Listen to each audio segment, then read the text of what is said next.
ഒരുമിച്ച് വചനം പഠിപ്പാൻ കർത്താവ് നമ്മെ കൃപയ്ക്കായി സ്തോത്രം. एक और बार फिर प्रभु हमको वचन का अभ्यास करने के लिए जो ये प्रिय संगति दिया उसके लिए धन्यवाद. നമുക്ക് നാം കേട്ടതുപോലെ നമുക്ക് സ്വയമായിട്ട് കർത്താവിനെ സ്നേഹിക്കാൻ കഴിയില്ല. जैसा हमने सुना, हमको अपने खुद के सामर्थ्य से कभी भी हम प्रभु को प्रेम नहीं कर सकते. എന്നാൽ കർത്താവ് പറഞ്ഞതെല്ലാം ചെയ്യാനാണ് നമുക്ക് കർത്താവിന്റെ ആത്മാവിനെ തന്നിരിക്കുന്നത്. परंतु प्रभु ने जो जो बातें हमको बोला है करने के लिए, वो सब बातें करने के लिए मदद के रूप में हमको पवित्र आत्मा दिया है. उस पवित्र आत्मा के मदद से हम काम कर रहे हैं. കർത്താവിന്റെ ആത്മാവില്ലാത്തവൻ അവനുള്ളവനേ അല്ല. जो जिसके अंदर प्रभु का आत्मा नहीं, वो उसका है ही नहीं. അതുകൊണ്ട് ഇന്ന് നമുക്ക് ദൈവാത്മാവ് ഉണ്ടോ, അല്ലെങ്കിൽ നാം നയിക്കപ്പെടുന്നത് ദൈവാത്മാവിൽ തന്നെയാണോ എന്ന് നമ്മൾ ഒന്ന് പരിശോധിക്കണമെന്ന് തിരുവചനം നമ്മളോട് ആവശ്യപ്പെടുന്നു. इसके लिए आज का मनन के लिए जो विषय है वो ये है कि क्या सचमुच हमारे अंदर पवित्र आत्मा है क्या नहीं. अगर है तो क्या वो पवित्र आत्मा ही है, क्या हमें चला रहा है कि नहीं, ये बात को परखे करके ऐसा वचन में हम देखते हैं. നമ്മളെ നയിക്കാൻ ദൈവം വചനം തന്നിട്ടുണ്ട്. हमें हमारे भूमि में प्रतिदिन चाल चलन में चलने के लिए जो एक मददगार, जो नींव के रूप में हमारे साथ है, वो है प्रभु का वचन. എന്നാൽ വചനം മാത്രം പോരാ, വചനത്തിന്റെ ആത്മാവും കൂടെ, അല്ലെങ്കിൽ വചനത്തിൽ നയിക്കാൻ നമുക്ക് പരിശുദ്ധാത്മാവും കൂടെ ആവശ്യമാണ്. परंतु वचन काफी नहीं, उस वचन के अंदर जो छुपा हुआ भेद की बात है, उसके अंदर की आत्मा का जो आनंद की बातें समझना है तो, और उस वचन के आधार पर प्रतिदिन जीना है तो पवित्र आत्मा भी हमारे अंदर चाहिए, ताकि हम वचन के अनुसार हम चल सके. ദൈവാത്മാവിന്റെ സഹായം കൂടാതെ വചനം മാത്രം വായിക്കുന്നത് കൊണ്ടാണ് ഇന്ന് അനേക ദുരുപദേശങ്ങൾ, എത്രയോ സഭകളാണ് ഉളവായി, ഒറ്റ സഭയേ ഉള്ളൂ, പക്ഷെങ്കിൽ എത്രയോ വ്യത്യസ്തമായ ദുരുപദേശം ഉളവാകാൻ കാര്യം എന്തുകൊണ്ടാണ്? ആത്മാവ് സത്യത്തിൽ നയിക്കാൻ അവർ ആശ്രയിക്കുന്നില്ല. ആത്മാവ് आज हम दुनिया भर में अगर हम देखें तो कितना कितना मसीही धर्म का संगठनाएं इस दुनिया में यहाँ पर है, संसार में हम देखते हैं.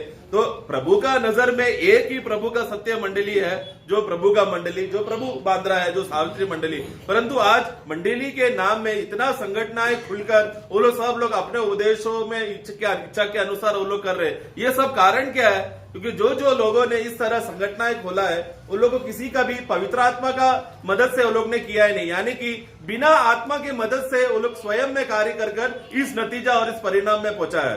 അപ്പൊ അവിടെ 1 യോഹന്നാൻ അതിന്റെ 2-ാം അധ്യായത്തിൽ നിങ്ങളെ തെറ്റിക്കുന്നവരെ ഓർത്ത്, അപ്പോൾ ആത്മാവിന്റെ സഹായം ഇല്ലെങ്കിൽ ആർക്ക് നമ്മളെ തെറ്റിച്ച് കളയാം? पहला यूहन्ना 2 अध्याय में पढ़ते समय में मैं इसलिए लिख रहा हूँ कि कोई तुम्हें धोखा ना दे. तुम्हें जो धोखा दे सकते या गिरा सकता है, उससे तुम बचे रहो करके, इसके लिए मैं लिख रहा हूँ करके ऐसा कहता है. അപ്പൊ യോഹന്നാന്റെ സുവിശേഷത്തിന് ഒരു സപ്ലിമെന്ററി ആയിട്ടാണ് യോഹന്നാൻ ലേഖനം എഴുതിയിരിക്കുന്നത്. हम लोग यूहन्ना का सुसमाचार के को और भी गहराई के से समझने के लिए और उसको समझ के उसके अनुसार चलने के लिए मदद के लिए है पहला यूहन्ना का पत्र. അപ്പോൾ ഇന്ന് ഈ ലോകത്തിൽ മനുഷ്യരെക്കാൾ അധികം ദുരാത്മാക്കളുണ്ട്. आज संसार का अवस्था हमें एक बात समझना है, जितना मनुष्य का जनसंख्या है उससे भी अधिक दुष्ट आत्माएं हैं, उनका जनसंख्या ज्यादा है. തീമോഥെയോസിന്റെ ലേഖനത്തിൽ നമ്മൾ വായിക്കുന്നുണ്ട്, അന്ത്യകാലത്ത് മനുഷ്യര് ദുരാത്മാക്കളുടെ ഉപദേശത്തിലേക്ക് പോകും. ദുരാത്മാക്കളെ കുറിച്ചുള്ള ഉപദേശമല്ല, ഈ ദുരാത്മാക്കൾ മനുഷ്യനെ തെറ്റിക്കാൻ വേണ്ടി വ്യത്യസ്തമായ രീതിയിൽ ഓരോ വചനവും കോട്ട് ചെയ്ത് മനുഷ്യനെ തെറ്റിക്കും. हम लोग पहला तिमोथी में हम क्या पढ़ते हैं? तिमोथी के पुस्तक में पौलुस ये बात खास रीति से पौलुस के कहता है कि अंत समय में अवस्था क्या होगा कि सब लोग भरमाया जाएंगे, दुष्ट आत्मा के वश में आकर सब लोग भरमाया जाएंगे.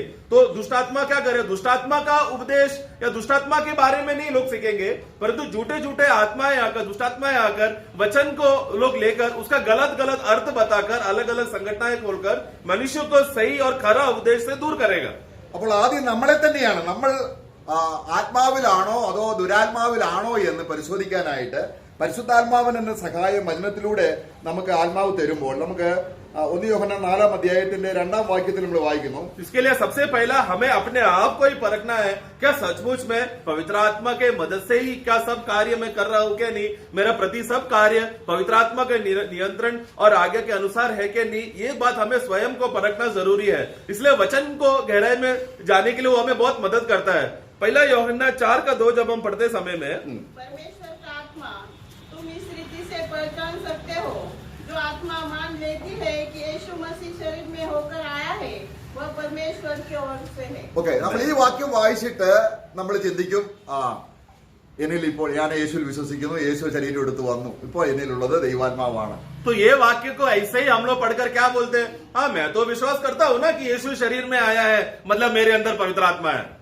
അപ്പൊ ഈ വചനത്തിന്റെ ഒരു പൂർണ്ണ അർത്ഥം ആത്മാവ് ഉദ്ദേശിക്കുന്ന രീതിയിൽ നമ്മൾ മനസ്സിലാക്കിയെങ്കിൽ നമുക്ക് ഇവിടെ എന്താണ് ആത്മാവ് ഉദ്ദേശിക്കുന്നത് എന്ന് നമുക്കറിയാൻ കഴിയും. परंतु इसके पीछे पवित्र आत्मा क्या अर्थ बताना चाहता है, यह लिखते वक्त यूहन्ना लिखते समय में उस समय में आत्मा क्या उद्देश्य से लिखा गया था, वो अर्थ को भी अगर समझेंगे तो ही हम सही अर्थ में हम लोग स्थापित हो सकते हैं. യേശുക്രിസ്തു ശരീരത്തിൽ വന്നു എന്ന് വിശ്വസിച്ചിട്ട് മരിച്ചു പോയിട്ട് നരകത്തിൽ പോയ ഒരുപാട് പേരുണ്ട്. यीशु मसीह इस दुनिया में आया, शरीर रूप धारण करके आया करके कितने करोड़ों लोग विश्वास करते हैं, वो लोग विश्वास करके नरक में ही गए. മഹാത്മാഗാന്ധി പറഞ്ഞിട്ടുണ്ട് യേശു ദൈവപുത്രനാണ്, ജഡത്തിൽ വന്നു എന്ന്. महात्मा गांधी ने खुद बोला था यीशु शरीर में आया था, पापों के लिए मरा था करके, परंतु उद्धार नहीं पाया है वो. അപ്പൊ എന്താണ് ഈ വചനം അർത്ഥമാക്കുന്നത്? तो ये उसका मतलब ये वचन फिर क्या अर्थ बताना चाहता है? ഈ വചനം നമ്മള് ശരീരത്തിൽ വന്നു എന്ന് സാധാരണ മനുഷ്യർ മനസ്സിലാക്കുന്ന അർത്ഥത്തിലല്ല ആത്മാവ് നമ്മെ ഗ്രഹിപ്പിക്കാൻ ഉദ്ദേശിക്കുന്നത്. तो प्रभु शरीर में आया करके ये बात जो स्वाभाविक समझ से हम समझते हैं वो अर्थ से नहीं पवित्र आत्मा समझाना चाहता है. ഇവിടുത്തെ അർത്ഥം നമുക്ക് യോഹന്നാന്റെ സുവിശേഷം 16 अध्याയം 27 വാക്യത്തിൽ വായിക്കുമ്പോൾ इसका अर्थ को हम लोग यूहन्ना का सुसमाचार में पढ़ेगा तो हमें मालूम पड़ेगा. 16 अध्याय का उसका 47 में हम 27 में हम पढ़ते हैं. क्योंकि पिता तो आप ही तुमसे प्रेम रखता है, इसलिए कि तुमने मुझसे प्रेम रखा है और यह भी विश्वास किया है कि मैं पिता की ओर से आया. ഇതാണ് ഇവിടുത്തെ വിഷയം. ये है यहाँ का विषय. ശരീരത്തിൽ വന്നു എന്നുള്ളത് शरीर में जो यीशु आया, അവൻ പിതാവിന്റെ അടുക്കൽ നിന്ന് ശരീരം എടുത്ത് വന്നു എന്നാണ്. പിതാവിന്റെ അടുക്കൽ നിന്ന് വന്നു എന്നതാണ് ഇവിടെ वो അർത്ഥമാക്കുന്നത്. विषय क्या है कि वो पिता की ओर से शरीर लेकर आया है करके ये बात पर विश्वास कर रहा है. അതാണ് അവൻ വന്നത് എവിടെ നിന്നാണ്? वो कहाँ से आया? മറിയിൽ നിന്ന് വന്നു എന്ന അർത്ഥത്തിലാണ് പലരും വിശ്വസിക്കുന്നത്. आज लोग क्या बोल रहे हैं? यीशु तो मरियम के द्वारा आया करके लोग सोचकर उस अर्थ में जी रहे हैं, परंतु ऐसा नहीं है. മറിയിൽ നിന്ന് വന്നു, मरियम से आया അപ്പം യേശുവിന്റെ ആരംഭമുണ്ട്. तो मतलब यीशु को एक शुरुआत है അപ്പം മറിയിലാണ് ആരംഭിക്കുന്നത്. और वो शुरुआत मरियम में हुआ. അപ്പം മറിയ യേശുവിന്റെ മാതാവ് അല്ലെങ്കിൽ ദൈവമാതാവാണ്. तो इसके वजह से अगर यीशु परमेश्वर है तो मरियम यीशु का माता है, मतलब वो परमेश्वर में माता है. അപ്പം ശരീരമെടുത്തു വന്നു എന്ന് പറഞ്ഞാൽ तो शरीर लेकर आया कहने का मतलब മറിയിൽ നിന്നല്ല അവൻ വന്നത്, वो मरियम से आया है वैसा अब नहीं, അവൻ ദൈവത്തിൽ നിന്ന് വന്നു. बल्कि वो तो परमेश्वर से आया है. അല്ലെ? है ना? ऐसा ही है ना? ഇപ്പൊ നമ്മൾ അമേരിക്കയിൽ ചെന്നു എന്ന് പറഞ്ഞ അർത്ഥം എന്താണ്? अभी हम अमेरिका में गए, उसका मतलब क्या है? അമേരിക്കയിൽ ജനിച്ചു എന്നാണോ? मतलब मैं अमेरिका में जन्म लिया ऐसा है क्या? അല്ല. नहीं. അപ്പം അമേരിക്കയിൽ വരുന്നതിന് മുമ്പേ ആളുണ്ട്. मतलब अमेरिका में मैं जाने से पहले व्यक्ति है, तभी भी पहले से ही है. അപ്പൊ യേശു എവിടുന്ന് വന്നു? यीशु कहाँ से आया? ആ, पिता की ओर से आया. praise the Lord. Amen. ഇത് ആത്മാവിന്റെ സഹായത്താൽ മാത്രമേ മനസ്സിലാക്കുന്നത്. ये बात कि यीशु पिता की ओर से आया है करके ये जानकारी आत्मा के मदद से ही समझ में आएगा. എന്താണ് ദുരാത്മാക്കൾ മനസ്സിലാക്കുന്നത്? क्योंकि दुष्टात्मा क्या बताएगा हमें? യേശുവിന് പൂർവാസ്തിത്വമല്ല, मतलब यीशु उसके पहले अस्तित्व में नहीं था, പിന്നെ മറിയിൽ നിന്ന് വന്നു. परंतु मरियम के द्वारा पहले बार अस्तित्व में आया. അങ്ങനെ വിശ്വസിച്ചാൽ ഈ വചനം യോജിക്കണം. കാരണം ശരീരം तो- എടുത്ത് വന്നു എന്ന് വിശ്വസിച്ചാൽ മതിയെങ്കിൽ ആത്മാവുണ്ട് എന്ന് നമ്മൾ ചിന്തിക്കുമ്പോൾ तो मरियम से आया है करके बोलेगा तो पहला यूहन्ना पढ़ने में भी अरे हाँ, क्योंकि यीशु शरीर में आया, मरियम से आया, देखो हमारा मन, स्वाभाविक मन कैसा हमें मदद कर रहा है वचन को समझने, और सही है करके मान भी लेते हैं हम. അപ്പോൾ ഈ വാക്യത്തെ നമ്മൾ യോഹന്നാന്റെ സുവിശേഷത്തിൽ നിന്നാണ് നമ്മൾ പഠിക്കേണ്ടത്. तो उसके लिए मैं जैसा पहले भी कहा, यूहन्ना का पत्र को का समझना है तो यूहन्ना का सुसमाचार जानना जरूरी है. അപ്പോൾ യോഹന്നാന്റെ സുവിശേഷം 17 अध्याയം 8 വാക്യത്തിൽ वही यूहन्ना का सुसमाचार 17 का 8 में हम क्या पढ़ते हैं? ശരിയായിട്ട് പരിശുദ്ധാത്മാവ് ഉള്ളവർക്ക് ഈ വചനം മനസ്സിലാവും. അവിടെ കർത്താവ് പറയുകയാണ്, प्रभु वहां पर कहता है 17:18 क्योंकि जो वचन तूने मुझे दिए हाँ। मैंने उन्हें उनको पहुंचा दिए और उन्होंने उसको ग्रहण किया हाँ। और सच सच जान लिया है कि मैं तेरी ओर से आया हूँ. നോക്കുക, देखा? हाँ, അവിടെ വചനം കണ്ടോ? देखो वचन कैसा लिखा है? ആരാണ് ശരിക്കും ആത്മാവിൽ വീണ്ടും ജനിച്ചവൻ? सचमुच वो सच्चा व्यक्ति कौन है जो आत्मा में नया जन्म पाया हुआ लोग? ആർക്കാണ് ആത്മാവുള്ളത്? किन किन लोगों को आत्मा है? നീ എനിക്ക് തന്ന വചനം हे पिता, आपने जो मुझे वचन मुझे दिया ഞാൻ അവർക്ക് കൊടുത്തു. मैंने उनको दिया. അത് നമ്മൾ സ്വീകരിക്കണമെങ്കിൽ तो वो वचन हमको अगर स्वीकारना है तो ആ വ്യക്തിക്ക് ആത്മാവ് ഉണ്ടായിരിക്കണം. वो व्यक्ति को आत्मा होना चाहिए. നമ്മൾ തെസ്സലോനിക്ക ലേഖനത്തിൽ വായിക്കുന്നുണ്ട് 1 अध्याയം അതിന്റെ 6-ാം വാക്യം, പരിശുദ്ധാത്മാവിന്റെ സന്തോഷത്തോടെ വചനം കൈക്കൊള്ളണം. അപ്പോൾ വചനം ചുമ്മാതെ ഇങ്ങനെ നമ്മൾ അവിടെ അലക്ഷ്യമായിരുന്നു ഇങ്ങനെ ഇരുന്ന് ആകപ്പാടെ വിഷമിച്ചിരുന്ന് വചനം സ്വീകരിക്കുന്നതിനെ അല്ല വേദപുസ്തകത്തിൽ അവർ വചനം സ്വീകരിച്ചു എന്ന് പറയുന്നത്. ആത്മാവിന്റെ സന്തോഷത്തോടെ എന്തോ ഒരു നിധി കിട്ടുന്നത് പോലെ ഹൃദയം തുറന്ന് പൂർണ്ണമായി സ്വീകരിക്കാൻ ആത്മസഹായം ആവശ്യമാണ്. जैसा थेसलोनिका मंडली का गवाही क्या था पहला थेसलोनिका 1:6 में कि वो लोग कष्ट में होते तो भी वो लोग आत्मा का आनंद में वो लोग ने वचन को ग्रहण किया करके, यानी कि वचन को ग्रहण करते समय, वचन को सुनते समय में उधर इधर मन लगकर एकदम उस वचन में कोई आनंद नहीं है, परंतु ऐसे ही सुनना पड़ रहा है जबरदस्ती है बोलकर, उस रीति से दुर्लक्ष्य से नहीं, परंतु आत्मा के नियंत्रण में, आत्मा के मदद से, आत्मा का आनंद में वचन को सुनना ही उसका सही अर्थ है. ഈ വചനം ഒന്നും കൂടെ നമ്മൾ ശ്രദ്ധിക്കുമ്പോൾ അവിടെ കർത്താവ് പറയുകയാണ്, സത്യമായിട്ടും ഞാൻ പിതാവിന്റെ അടുക്കിൽ നിന്ന് വന്നു എന്ന് അവർ അറിഞ്ഞിരിക്കുന്നു. तो अभी वो 17 का 8 में क्या है कि वो लोग सचमुच अभी जान लिए हैं कि वो लोग हाँ पढ़ना, और सच सच जान लिया है सच जान लिया है कि मैं तेरी ओर से मैं तेरे ओर से हूँ. ये लोग ने जान लिया अभी ये बात को. ഷുവർ, അതായത് അവർ അറിയുന്നു, സത്യമായിട്ടും അറിയുന്നു. ये सत्य सच्ची से वो लोग जान रहे हैं कि वो लोग मैं पिता की ओर से हूँ. ഇതെങ്ങനെയാണ് നമ്മൾ അറിഞ്ഞിരിക്കുന്നത്? तो हम ये बात कैसा जान रहे हैं? आमेन, आत्मा के मदद से. നമുക്കൊരു സംശയമില്ല. मतलब हम लोग को अभी कोई संदेह नहीं है, കാരണം ഒരു സംശയമില്ലാതാണ് ആത്മാവ് വെളിപ്പെടുന്നത്. क्योंकि बिना संदेह के पूर्वक हमारे कोई संदेह उत्पन्न ना हो, उस रीति से आत्मा प्रकट करके देता है. അപ്പോൾ കർത്താവ് യഹൂദന്മാരോട് സംസാരിച്ചപ്പോൾ, प्रभु जब यहूदियों से बात कर रहा था, യേശു സ്വർഗത്തിൽ നിന്നും പിതാവിന്റെ അടുക്കൽ നിന്ന് വന്നെന്ന് പറഞ്ഞപ്പോൾ യഹൂദന്മാർക്ക് സംശയമായി. यीशु ने कहा कि मैं तो पिता की ओर से आया हूं करके ऐसा बोला तो यहूदी लोग को शक होने लगा, संदेह होने लगा, ये क्या बोल रहा है? നീ ഞങ്ങളുടെ ഇടയിലുള്ള മറിയയുടെ മോനാണ്. तू तो हमारे बीच में है ना, मरियम का बेटा ना तू. അപ്പോൾ അതുകൊണ്ടാണ് കർത്താവ് പറഞ്ഞത്, इसलिए प्रभु ने कहा ഞാൻ പിതാവിന്റെ അടുക്കൽ നിന്ന് വന്നു എന്ന് നിങ്ങൾക്ക് വിശ്വസിക്കാൻ പറ്റത്തില്ല. मैं पिता की ओर से आया हूं करके ये कितना भी मैं बोलूं तो तुम्हें विश्वास करने नहीं हो पाएगा, കാരണം നിങ്ങൾക്ക് ആത്മാവില്ല. क्योंकि तुम्हारे अंदर आत्मा नहीं. യോഹന്നാന്റെ സുവിശേഷം 8-ാം വാക്യത്തിൽ കർത്താവ് എന്താണ് പറഞ്ഞത്? യോഹन्ना 8:47 में प्रभु क्या कहता है? ദൈവസന്തതിയായവൻ, जो परमेश्वर से होता है, हाँ, जो परमेश्वर से होता है, परमेश्वर की बातें सुनता है. बस मतलब जो परमेश्वर की ओर से, मतलब परमेश्वर की ओर से मतलब परमेश्वर का संतान जो परमेश्वर से जन्मा है वही जानता है प्रभु को.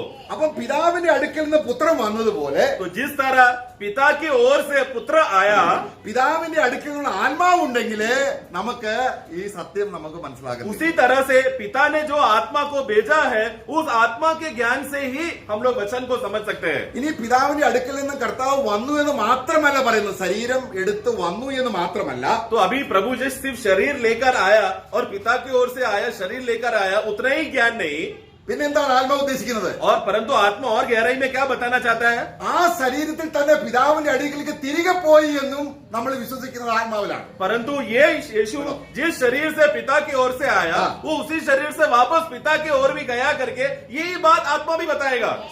അപ്പൊ ആത്മാവിൽ വന്നു അല്ലെങ്കിൽ കർത്താവ് ജഡത്തിൽ വന്നു വിശ്വസിച്ചവരല്ല ഇത് വിശ്വസിക്കുന്നില്ല, കാരണം മരണത്തോടുകൂടെ കഴിഞ്ഞു. परंतु हम लोग पहला यूहन्ना में पढ़ते समय में क्या लिखा है? शरीर से आया करके हम पढ़ते हैं, शरीर वही शरीर में वापस गया करके ये बात उन लोगों को समझ में नहीं हो पाते, क्योंकि सामान्य बुद्धि से लोग क्या सोचते हैं, यीशु बहुत अच्छा आदमी था, मर गया, खत्म, कब्र में गाड़ दिया, खत्म हो गया, उसके बाद कुछ नहीं हुआ. ये है स्वाभाविक मन की अवस्था.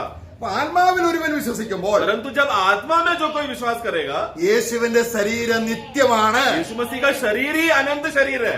അതാണ് വിശ്വാസം വരുന്നത്. वही तो है विश्वास का कारण. അത് ഉണ്ടാകണമെങ്കിൽ ആത്മാവ് തന്നെ സഹായിക്കും. वो विश्वास हमारे अंदर उत्पन्न होना है तो आत्मा का मदद चाहिए. നമുക്ക് യോഹന്നാന്റെ സുവിശേഷം 16:28 यूहन्ना का सुसमाचार 16:28 में हम पढ़ते हैं. അവിടെ വായിക്കുമ്പോൾ 16:28 मैं हाँ पढ़ो. पिता की ओर से जगत में आया हूँ, हाँ. मैं फिर जगत को छोड़कर पिता के पास ആണോ? जाता हूँ. നോക്കുക, देखो क्या देखो मैन വന്നു എന്ന് മാത്രം വിശ്വസിച്ചാ പോരാ. सिर्फ आया है उतना ही नहीं विश्वास. പരിശുദ്ധാത്മാവ് അവിടെ മാത്രം നമ്മുടെ വിശ്വാസത്തെ ഒതുക്കി നിർത്തുകയല്ല. पवित्र आत्मा यीशु मसीह शरीर में पिता की ओर से आया करके उतना बात हमको नहीं बताएगा. നമ്മുടെ വിശ്വാസം ആകാശ മണ്ഡലങ്ങൾക്ക് അപ്പുറത്ത് നക്ഷത്രകോളങ്ങൾ അപ്പുറത്തിലേക്ക് പോകത്തക്കവണ്ണം ആത്മാവ് സഹായിക്കുകയാണ്. കർത്താവ് പിതാവിന്റെ അടുക്കലേക്ക് മടങ്ങിപ്പോയി. तो वो पवित्र आत्मा क्या मदद करता है? हमारे विश्वास को भूमि तक का स्तर में सीमित नहीं करता, बल्कि आकाशों, तारों, सूरज के भी ऊपर के मंडलों तक हमें आत्मा पहुंचाता है. वो क्या है कि यीशु जो शरीर से पिता की ओर से आया वो वापस वही शरीर में पिता के पास गया. എങ്ങനെയാണ് അപ്പോസ്തലന്മാരുടെ ഉപദേശം? നമ്മൾ 1-ാം നൂറ്റാണ്ടിലെ സഭയെ കുറിച്ച് നമ്മൾ വായിക്കുന്നുണ്ട്. हम लोग प्रेरितों का उपदेश को हम लोग किस रीति से हम समझते हैं? पहला सप्ताह का, पहला इतिहास का, फर्स्ट सेंचुरी विश्वासी लोग, प्रेरित लोग क्या करते थे? അവിടെ അപ്പോസ്തലന്മാരുടെ ഉപദേശം എന്ന് പറയുമ്പോൾ അപ്പോസ്തലന്മാരുടെ ഉപദേശം ഹോളി സ്പിരിറ്റ് ആണ് ഉപദേശം तो കൊണ്ടുവരുന്നത്. वो लोग जब भी एकत्र होते थे, प्रेरितों का उपदेश में वो लोग बांधा जाता था या वो लोग शिक्षण सिखाया जाता था करके हम पढ़ते. उसका मतलब क्या है? पवित्र आत्मा जो उपदेश या वचन देता था वही वो लोग आपस में सिखाते थे. നമ്മൾ അപ്പോസ്തലപ്രവൃത്തി 2:42 വായിക്കുമ്പോൾ प्रेरितों 2:42 में हम पढ़ते हैं, അന്ന് വചനമില്ല. उस समय में ऐसा लिखा हुआ बाइबल नहीं था, പക്ഷെ അവർ എന്ത് ആത്മാവിന്റെ സന്തോഷത്തോടെ അവർ കടന്നു വന്നു. फिर भी वो लोग आत्मा का आनंद से वो लोग आए थे संगति में. എന്താണ് അവർ ചെയ്തത്? और उन्होंने क्या किया? ആത്മാവിന്റെ സന്തോഷം 4 കൂട്ടം കാര്യങ്ങൾ അവർ ചെയ്തു. आत्मा के आनंद से भरकर 4 बातें उन लोगों ने किया. 42 पढ़ना. हाँ. और वे प्रेरितों से शिक्षा पाने हाँ. और संगति रखने हाँ. और रोटी तोड़ने हाँ. और प्रार्थना करने में डौलीन रहे. നോക്കുക, പ്രവീൺ രഹേ. ഈ 4 കാര്യത്തിലും സഹായിക്കുന്നത് പരിശുദ്ധാത്മാവ്. तो मतलब ये 4 बातें करने के लिए मदद कौन कर रहा है? पवित्र आत्मा. അപ്പോസ്തലന്മാരുടെ ഉപദേശം എന്ന് പറയുന്നത് കർത്താവിന്റെ ഉപദേശം अभी തന്നെയാണ്. प्रेरितों का उपदेश बोला तो वो यीशु मसीह का ही उपदेश है. കർത്താവിന്റെ ഉപദേശത്തിൽ നിൽക്കാത്ത ആർക്കും ആത്മാവുമില്ല, പിതാവുമില്ല. जो प्रभु यीशु मसीह का उपदेश में बना नहीं रहता, उसके अंदर आत्मा भी नहीं है, पिता भी नहीं है. അപ്പോൾ അപ്പോസ്തലന്മാരുടെ ഉപദേശം അവർ കേൾക്കുമ്പോൾ तो जब प्रेरित लोग जब उनको उपदेश देते समय में और लोग जब सुनते रहते समय में, അവർക്കൊരു ഫെലോഷിപ്പ് കിട്ടും, അവർ കൂട്ടായ്മ. तो एक संगति और सहभागिता होता था. ഈ കൂട്ടായ്മ എന്ന് പറയുമ്പോൾ നമ്മൾ എന്താ ഉദ്ദേശിക്കുന്നത്? संगति का मतलब क्या है? ഒരു സന്തോഷം ഉണ്ടാകുന്ന അനുഭവമാണ് ഈ കൂട്ടായ്മ. मतलब एक खुशी मिलने का अनुभव. जो लोग मिलते समय में एक दूसरे को देखकर खुशी उत्पन्न होने का अवस्था है संगति, सहभागिता. അത് ആത്മാവിന്റെ കൂട്ടായ്മ നമ്മൾ വായിക്കുന്നുണ്ട്. और वो आत्मा का संगति है करके भी हम पढ़ते हैं. അതായത് പിതാവിന്റെ സ്നേഹം, पिता परमेश्वर का प्रेम ക്രിസ്തുവിന്റെ കൃപ, और यीशु मसीह का अनुग्रह. ഇത് രണ്ടും നമുക്ക് സന്തോഷമാക്കി തീർക്കുന്ന ആത്മാവിന്റെ और കൂട്ടായ്മ. ये सब हमको कौन देता है? हमें आत्मा का सहभागिता में हमें बनाए रखता है करके हम पढ़ते हैं. തന്നെയല്ല അവര് അപ്പോ വീഞ്ഞുകൾ അനുഭവിക്കുമ്പോൾ, और वो लोग जब रोटी और दाखरस का अनुभव करते समय में അവര് പ്രാർത്ഥിക്കുമ്പോൾ और वो लोग प्रार्थना करते समय में ഇതെല്ലാം സഹായിക്കുന്ന ആരാണ്? ये सब में मदद कौन करता है? पवित्र आत्मा. അപ്പോൾ ഈ ഉപദേശം രൂപപ്പെട്ടു വന്നപ്പോൾ കർത്താവിന്റെ പ്രത്യക്ഷതയെക്കുറിച്ച്, അല്ലെങ്കിൽ കർത്താവ് വന്നത്, പിന്നെ പിതാവിന്റെ അടുക്കിലേക്ക് പോകുന്നത്, ഇനി അവൻ വരുന്നത്, ഇത് ഉപദേശത്തിന്റെ കാര്യമാണ്, ആത്മാവ് പഠിപ്പിക്കുന്ന കാര്യമാണ്. ये तो प्रेरित लोग जब उपदेश सिखाते समय में, लोगों को सिखाते समय में वो लोग कैसे शुरुआत करते थे कि यीशु शरीर लेकर कहां से आया? पिता की ओर से आया. वापस कहां गया? पिता की ओर गया. अभी दोबारा फिर से वो आने वाला है. तो ये सब संपूर्ण उपदेश में, प्रेरितों का उपदेश में वो लोग देते थे. प्रभु दोबारा वापस आने वाला, ये भी उपदेश वो लोग बोलते थे. യേശു ശരീരത്തിൽ വന്നു എന്ന് മാത്രമല്ല, मतलब यीशु सिर्फ शरीर में आया उतना ही नहीं, പിന്നെ ശരീരത്തിൽ വന്നു, शरीर में आया, ആ ശരീരം തിരികെ പോയി, वही शरीर में वापस गया, ഇനി ആ ശരീരത്തിൽ വരും. अब वो सुबह शरीर से फिर से आएगा. അത് ആര് പഠിപ്പിക്കുന്ന? वो ये कौन सिखाता है? പവിത്രാത്മാവ്. पवित्र आत्मा सिखाता है. അപ്പോൾ ഇതിന്റെ ആ വചനം അതിന്റെ എക്സാക്റ്റ് ആയിട്ട് പരിശുദ്ധാത്മ വെളിപ്പെടുത്തുന്ന അർത്ഥത്തിൽ നമ്മൾ ഗ്രഹിക്കുമ്പോൾ നമ്മൾ ശരിക്കും ആത്മാവിൽ ഉള്ളവരാണ് നമുക്ക് तो മനസ്സിലാക്കുന്നത്. इस रीति से वचन का सही आत्मिक अर्थ को जब हम लोग समझने लगते हैं, ग्रहण करने लगते हैं, उसी से हम समझ सकते हैं कि आत्मा का नियंत्रण में हो रहा है. അപ്പോൾ നമ്മൾ എബ്രായ ലേഖനം 9:26 ഈ 3 കൂട്ടം കാര്യങ്ങളുണ്ട്. इब्रानियों का पुस्तक उसका 9:26 जब पढ़ते समय में हाँ। ये तीनों बातों को हम देखते हैं. Hebrews 9:26. ആ, नहीं तो जगत की उत्पत्ति से लेकर उसको बार बार दुख उठाना पड़ता, पर अब युग के अंत में वह एक ही बार प्रकट हुआ है, ताकि अपने ही बलिदान के द्वारा. ഓക്കെ. അപ്പൊ എന്തിനാണ് ജഡത്തിൽ വന്നത്? तो अभी शरीर में क्यों आया यीशु? बलिदान. ആ, ഒരു ശരീരം വേണം. ഇതാ അവൻ പുസ്തക ചുരുളിൽ എന്നെ കുറിച്ച് എഴുതിയിരിക്കുന്നു. देखो प्रभु के वचनों में मेरे विषय में लिखा है, पिता परमेश्वर ने मेरे लिए एक शरीर तैयार किया है.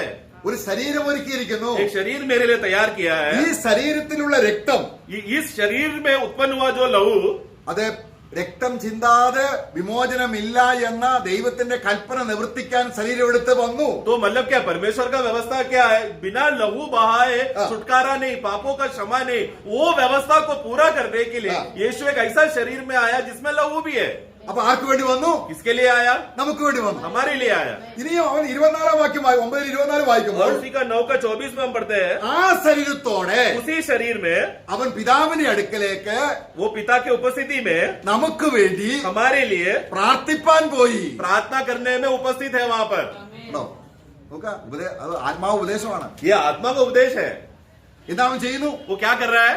ആർക്ക് വേണ്ടി വന്നുവോ जिन जिन लोगों के लिए वो पहले बार आया അവർക്ക് വേണ്ടി और वो उन्हीं लोगों के लिए वो वहां पर मध्यस्थी कर रहा है। ഇപ്പൊ യേശു ക്രിസ്തു ആർക്ക് വേണ്ടിയാ പ്രാർത്ഥിക്കുന്നത്? यीशु मसीह किन लोगों के लिए मध्यस्थी कर रहा है स्वर्ग में? ലോകത്തിന് വേണ്ടിയല്ല. संसार के लिए नहीं, പിന്നെ ആർക്ക് വേണ്ടി ഞാൻ പോയോ परंतु जिसके लिए मैं पहला गया था അവരെ കണ്ടെടുത്ത് उनको मैंने ढूंढ कर लाया। നമ്മള് യോഹന്നാന്റെ ലൂക്കോസ് വിശേഷം 16 അധ്യായത്തിൽ വായിക്കുമ്പോൾ लूका का 16 में हम पढ़ते हैं അവിടെ കർത്താവ് അവിടെ പ്രത്യേകിച്ച് 100 ആടുള്ള ഒരു ഇടയൻ, वहां पर एक चरवाह को हम देखते हैं जिसको 100 भेड़ था അവിടെ കർത്താവ് ആ ആടിനെ കണ്ടെടുക്കുമ്പോൾ और वो एक भेड़ जो खो गया था उसको जब ढूंढता है 15 अध्याय में 15 അധ്യായത്തില് അവിടെ 3 ഉദാഹരണങ്ങൾ പറയുന്നുണ്ട്. वहां पर हम देखते हैं प्रभु 3 दृष्टांत हम वहां पर देखते हैं। കാണാതെ പോയ ആടിനെ കണ്ടെടുക്കുന്നു. एक खोया हुआ भेड़ को ढूंढ लिया, കണ്ടു കിട്ടിയപ്പോൾ जब वो भेड़ मिल गया तो സന്തോഷത്തോടെ സന്തോഷിച്ചുകൊണ്ട് അവൻ എന്ത് ചെയ്തു? वो क्या किया, आनंद से वो भेड़ को उठाकर वापस झुंड में लेकर आया। എന്താ നമ്മളെ രക്ഷിക്കുന്ന യേശുവിന് ഭയങ്കര സന്തോഷം. यानी कि क्या, हमें बचाने के लिए यीशु बहुत आनंदित है ആ സന്തോഷം നമ്മളിൽ കൊണ്ടുവരുന്നതാണ് और പരിശുദ്ധാത്മാവ്. वही आनंद, यीशु का वो आनंद हमारे अंदर लाना है पवित्र आत्मा का काम। ഇനി രണ്ടാമത് നമ്മൾ നോക്കുകയാണെങ്കിൽ फिर दूसरा उदाहरण हम देखते हैं, 10 ബ്രഹ്മ കാണാതെ പോയി. एक सिक्का खो बैठा അത് കണ്ടു കിട്ടിയപ്പോൾ ആ സഹോദരി സന്തോഷിച്ച് അയൽക്കാരെ എല്ലാം വിളിച്ചു. और वो सिक्का जब मिल गया तो वो खुशी है उसको मिला, फिर वो बाकी के लोगों को बुलाकर वो खुशी सबको बांट रहा है। മൂന്നാമത്തെ ഉദാഹരണം പറയുമ്പോൾ तीसरा दृष्टांत को जब देखते हैं, ആ മുടിയനായ പുത്രൻ തിരിച്ചു വന്നപ്പോൾ जब वो उड़ाव पुत्र वापस आया, എന്റെ മകൻ മരിച്ചവനായിരുന്നു, मेरा बेटा मरा हुआ था, കാണാതെ പോയി കണ്ടു കിട്ടി, वो खो गया था वापस आ गया, അതുകൊണ്ട് നമ്മൾ സന്തോഷിച്ചായിരിക്കണം. इसलिए आओ हम लोग उत्सव और पर्व मनाएं। ഇതെല്ലാം എന്താണ് ആത്മാവിനെ സംബന്ധിച്ച് ആത്മാവ് നടത്തുന്നവർക്കാണ് ഇതുള്ളത്. तो ये सब जिसको आत्मा चला रहा है उन्हीं को ये आनंद मिलेगा। നമ്മൾ രക്ഷിക്കപ്പെട്ട അന്ന് ആത്മാവിൽ സന്തോഷിച്ചില്ലെങ്കിൽ രക്ഷിക്കപ്പെട്ടിട്ടേ ഇല്ല. अगर नया जन्म हुआ है करके हम बोलते हैं, उस दिन आत्मा में अगर आनंद नहीं मिला, मतलब उस दिन से अब तक नया जन्म हुआ नहीं है। രക്ഷിക്കപ്പെട്ടോ? मतलब नया जन्म हुआ क्या? ശരിയാണ്. क्या सबूत है? आनंद मिलना चाहिए। പക്ഷെങ്കിൽ ഒരു 2-3 കൊല്ലമൊന്നും ആ സന്തോഷം നിന്ന് കാണത്തില്ല. परंतु हम लोग नया जन्म हुआ करके बोलते हैं, आनंद मनाया भी बोलते हैं, परंतु 2-3 साल के बाद वो आनंद मेंटेन नहीं है। ചിലപ്പോ 2 ദിവസം പോലും നിന്ന് കാണത്തില്ല. शायद 2 दिन भी नहीं टिका होगा वो आनंद, എങ്കിലും അവൻ എന്തോ സന്തോഷിച്ചു. परंतु कुछ तो बात पे उसने आनंद किया है ആണ് അത് സ്വർഗം സന്തോഷിച്ച ദിവസം. और वो दिन स्वर्ग में आनंद किया। പ്രൈസല്ലോ. हमें അപ്പൊ നമ്മുടെ വിശ്വാസം എങ്ങനെയുള്ള വിശ്വാസമാണ്? हमारा विश्वास किस प्रकार का विश्वास है? അവൻ ശരീരം എടുത്ത് വന്നത് എന്തിനാണ്? वो शरीर लेकर क्यों आया അവൻ ശരീരം എടുത്ത് അതേ സ്ഥലത്ത് പോയത് എന്തിനാണ്? और वही शरीर में वो वापस क्यों गया? നമുക്ക് വേണ്ടി പ്രാർത്ഥിക്കാം. हमारे लिए मध्यस्थी करने के लिए। പ്രൈസല്ലോ. Praise the Lord। പിന്നീട് നമ്മൾ വായിക്കുന്നത് फिर हम इब्रानियों 9 में हम पढ़ते हैं, 9:28 उसका 28 में, इब्रानियों 9 का 28, അവൻ തന്നെ കാത്തിരിക്കുന്നവർക്ക് വേണ്ടി. अभी वो दोबारा उनके लिए आ रहे हैं जो उनका वाट चोर है। ആ. അപ്പോൾ കർത്താവായ യേശുക്രിസ്തുവിനെ ബന്ധപ്പെടുത്തിയാണ് ആത്മാവിന്റെ സന്തോഷവും ആത്മാവിന്റെ വർക്കും ഇരിക്കുന്നത്. मतलब आत्मा जो भी कार्य करेगा और आत्मा जो भी हमको मसीह जीवन में आनंद देगा, वो सब यीशु से संबंधित बातों में है। मतलब आत्मा जो भी कार्य करेगा उसका संबंध आत्मा तुरंत यीशु से जोड़कर करेगा, यीशु का बातों में रहेगा।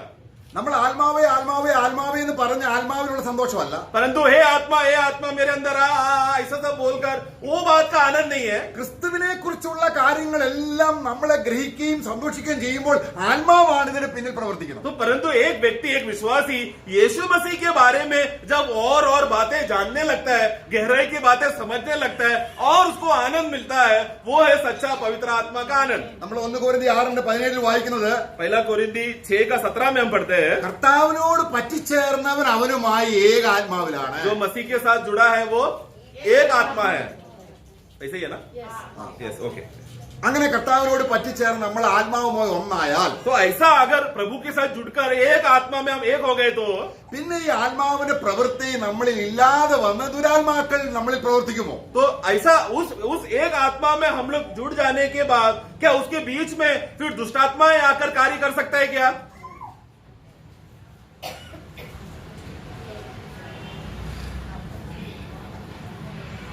हमको आत्मा की मदद से एक आनंद मिल गया, खुशी मिल गया और विश्वासी जीवन में जीते समय में दुष्टात्मा बीच में घुसकर निराशा उत्पन्न कर सकता है क्या?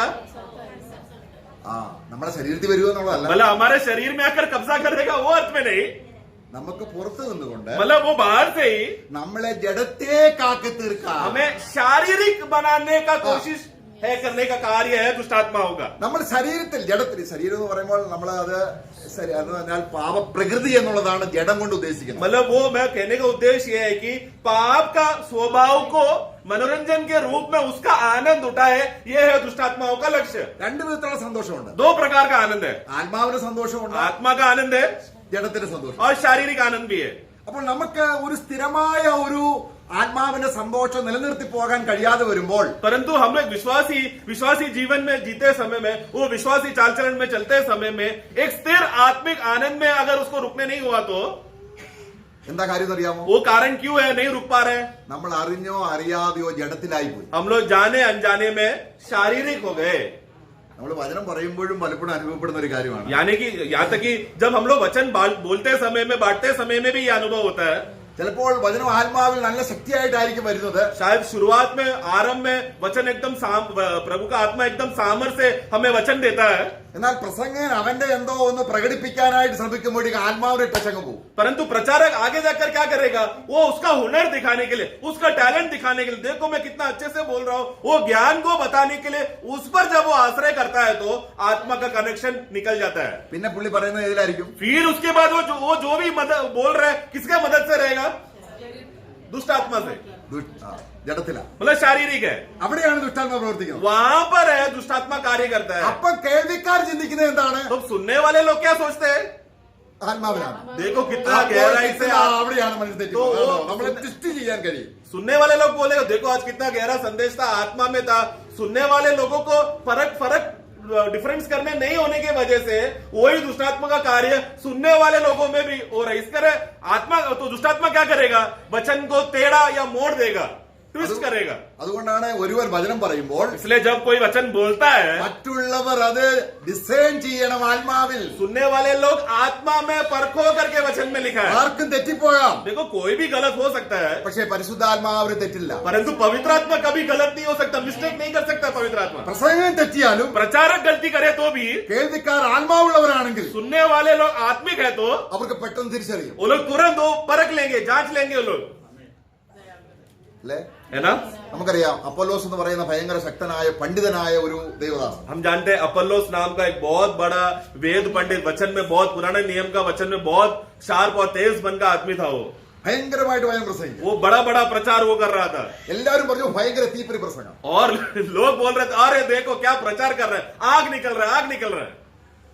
എന്നാല് അവിടെ विल्ला प्रिस्का. അഖിലായും പ്രിസ്കല്ലയും എന്ന് പറയുന്ന ഒരു കുടുംബം, परंतु अकिला और प्रिस्किला नाम का एक परिवार वहां पर वो सब बातें सुन रहे थे. അവർ ആത്മാവുള്ളവരാണ്. वो लोग आत्मा से भरे हुए लोग थे. ഈ സഹോദരൻ പറയുന്നത് ശരിയാണ്, ആ സ്പിരിറ്റ് ശരിയാണ്, പക്ഷെ പറയുന്നതിൽ എന്തോ തെറ്റുണ്ട്. वो आत्मा, वो भाई जब बोलते हैं समय में जिस आत्मिक उद्देश्य से बोल रहे हैं वो सही तो है, परंतु कुछ तो कमी है. അവരെന്ത് ചെയ്തു? उन्होंने क्या किया? നീ പറയുന്നതെല്ലാം തെറ്റാണ്, तू सब गलत बोल रहा है, നീ तू ആത്മാവില്ലാത്തവനാണ്, बिना आत्मा का है, ഞങ്ങൾ ആത്മാവുള്ള എന്ന് പറഞ്ഞില്ല. हम लोग आत्मिक है इसलिए हमारे पास ऐसा नहीं बोला. ആത്മാവിൽ അദ്ദേഹത്തെ വീട്ടിലേക്ക് ചായ സൽക്കാരത്തിന് वो വിളിച്ചു. लोग क्या किया? अतिथि सेवा के विषय में उन लोगों ने उसको घर पे बुलाया ताकि वो भाई का सेवा कर सके, അല്ലേ? है ना? കാരണം വീട്ടിൽ വന്നിട്ട് പിന്നെ കാര്യങ്ങൾ പറയാം. क्योंकि घर पे आकर हम लोग आराम से प्रेम में बातें करेंगे. ആ കർത്താവിന്റെ വചനം കൃത്യമായി അവരെ അദ്ദേഹത്തെ പഠിപ്പിച്ചു. और फिर प्रभु का वचन को सही अर्थ में सही रीति से उनको बताया. പിന്നീട് അദ്ദേഹം വളരെയധികം പ്രയോജനപ്പെട്ടു. फिर हम पढ़ते हैं कि फिर अपोल्लोस आत्मा में प्रेरित होकर और अधिक लाभदायक हुआ. എനിക്കറിയത്തില്ല, അബ്ദുൽ ബദർ പലപ്പോഴും വീട്ടിലേക്ക് വിളിച്ചിട്ടുണ്ട്. ഇനി എന്തെങ്കിലും പറയാനുണ്ടോ അറിയത്തില്ല, ഇതുവരെ പോകാൻ പറ്റിയില്ല. मैं हमेशा सोचता अतुल भाई मुझे बहुत बार घर में बुलाते हैं, आओ आओ करके, पता नहीं किसके लिए बुला रहे हैं, अभी तक मौका नहीं मिला जाने के लिए.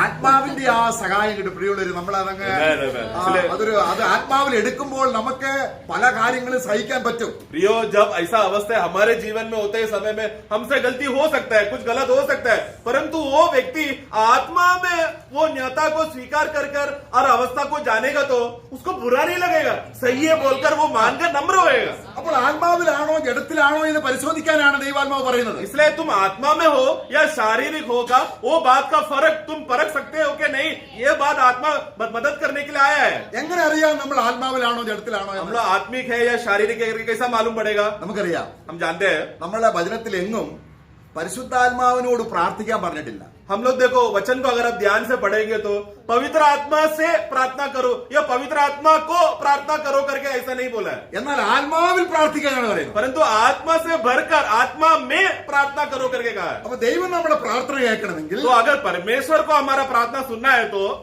നമ്മൾ ആത്മാവിൽ പ്രാർത്ഥിക്കണം. आत्मा में प्रार्थना करना पड़ेगा। ആത്മാവിൽ പ്രാർത്ഥിച്ച് പരിചയമുള്ളവൻ ജഡത്തിൽ പ്രാർത്ഥിച്ചാൽ ഉടനെ അവന് തിരിച്ചറിയാം. तो आत्मा में प्रार्थना करने का जिसको आदत है, शरीर में चला गया तो तुरंत उसको मालूम पड़ेगा। നമ്മൾ എസെക്കിയേൽ പ്രവചനം 7:19 നമ്മളിങ്ങനെ വായിക്കുന്നുണ്ട്. एजेकियल 7:19 में हम पढ़ते हैं, एजेकियल या एजेकियल। അവിടെ ഇസ്രായേൽ മക്കളിലെ ചില മൂപ്പന്മാരായ ആൾക്കാര് वहां पर इसराइल के कुछ प्राचीन लोग, അവർ വന്ന് കർത്താവിനോട് പ്രാർത്ഥിക്കുക. वो लोग प्रभु की उपस्थिति में आकर प्रार्थना कर रहे हैं। അപ്പൊ കർത്താവ് എസ്കേൽ പ്രവചനോട് ചോദിക്കുക, तो परमेश्वर अभी एजेकियल को पूछ रहा है, ഇവരുടെ ഹൃദയത്തിൽ ജഡത്തിലെ ചിന്തയിൽ വെച്ച് വെള്ളിയും പൊന്നും ഒക്കെ ആഗ്രഹിച്ചു വന്ന് ഇവർ പ്രാർത്ഥിച്ചാൽ ഞാൻ അവരുടെ പ്രാർത്ഥന കേൾക്കുമോ? ये लोग आओ पढ़ना 7:19। वे अपनी चांदी सड़कों में फेंक देंगे नहीं, एजेकियल 7 का सॉरी राइट। और उनका सोना अशुद्ध वस्तु ठहरेगा। यहोवा की जलन के दिन उनका सोना चांदी उनको बचा न सकेगी, न उससे उसका जी संतुष्ट होगा, न उनके पेट भरेंगे, क्योंकि वह उनके अधर्म की ठोकर का कारण हुआ है। ഓക്കെ 14 ഒന്ന് വായിച്ചാട്ടെ. सॉरी 14 का 3 पढ़ना, 1 2 3। सॉरी रेफरेंस गलत हो गया। फिर इसराइल के कुछ पुरनिये मेरे पास आकर मेरे यस सामने राइट वही 14 का 1 2 3। तब यहोवा का यह वचन मेरे पास पहुंचा, हाँ। हे मनुष्य के संतान, हाँ। इन पुरुषों ने तो अपनी मूर्ति अपने अपने मन में स्थापित की हाँ। और अपने अधर्म की ठोकर अपने सामने रखी है। हाँ। फिर क्या वे मुझसे कुछ भी पूछने पाएंगे? അതിന്റെ അർത്ഥം എന്താണ്? इसका मतलब क्या है? हृदय में मूर्ति रखकर फिर मुझसे प्रार्थना करने आएगा तो क्या मैं उनका बात सुनूंगा? क्या ऐसा लगता है क्या? അപ്പൊ പ്രാർത്ഥിക്കുമ്പോൾ നമുക്കറിയാം तो मतलब प्रार्थना करते समय में हमको मालूम पड़ता നാം है എന്താണ് സ്മരിക്കുന്നത്. हम किस बात का स्मरण कर रहे हैं। ആരെ സ്മരിക്കണം? किसको हमें स्मरण कर रहे हैं? ജഡത്തെയല്ല. शारीरिक बातों के लिए नहीं या शरीर को नहीं। 8 അധ്യായത്തിന്റെ 2 വാക്യത്തിൽ വായിക്കുമ്പോൾ रोमियो 8 का 2 में हम पढ़ते हैं, എന്താണ് കർത്താവ് അതായത് ക്രിസ്തുയേശുവിലുള്ള ജീവന്റെ ആത്മാവിന്റെ പ്രമാണം मतलब यीशु मसीह की ओर से आया हुआ आत्मा का वो जीवन का व्यवस्था। അതെനിക്ക് എന്ത് ചെയ്തു? മരണത്തിൽ നിന്നും പാപത്തിൽ നിന്നും എനിക്ക് സ്വാതന്ത്ര്യം തന്നു. पढ़ना 8 का 2। क्योंकि जीवन की आत्मा की व्यवस्था ने हाँ। मसीह यीशु में मुझे पाप की और मृत्यु की व्यवस्था से स्वतंत्र कर मेरे को स्वतंत्र किया है। ആ. അപ്പോൾ ക്രിസ്തുവിന്റെ ക്രൂശ് മരണം मतलब यीशु मसीह का क्रूस का मृत्यु എന്റെ ജഡത്തെ തകർത്തു. मतलब मेरा शरीर को ही क्या कर दिया? कुचल कर खत्म कर दिया। എന്നിട്ട് ഞാൻ ആത്മാവിൽ ജീവിക്കാൻ ഒരു വഴി തുറന്നു. और फिर मैं आत्मा में जी सकूं ऐसा एक रास्ता भी खोला। Praise the Lord. Praise the Lord. അതാണ് ദൈവസന്നിധിയിൽ ഏറ്റവും പ്രധാനമായ കാര്യം. ये है प्रभु की उपस्थिति में सबसे मूल्य विषय। ഞാൻ ജഡത്തിൽ സന്തോഷിച്ചിരുന്ന എന്നെ मैं जो एक समय में शारीरिक बातों में खुशी मनाता था, എന്നെ ജഡത്തിൽ നിന്ന് എവിടേക്കാക്കി? मुझे शारीरिक अवस्था से उठाकर कहां पर लेकर आया?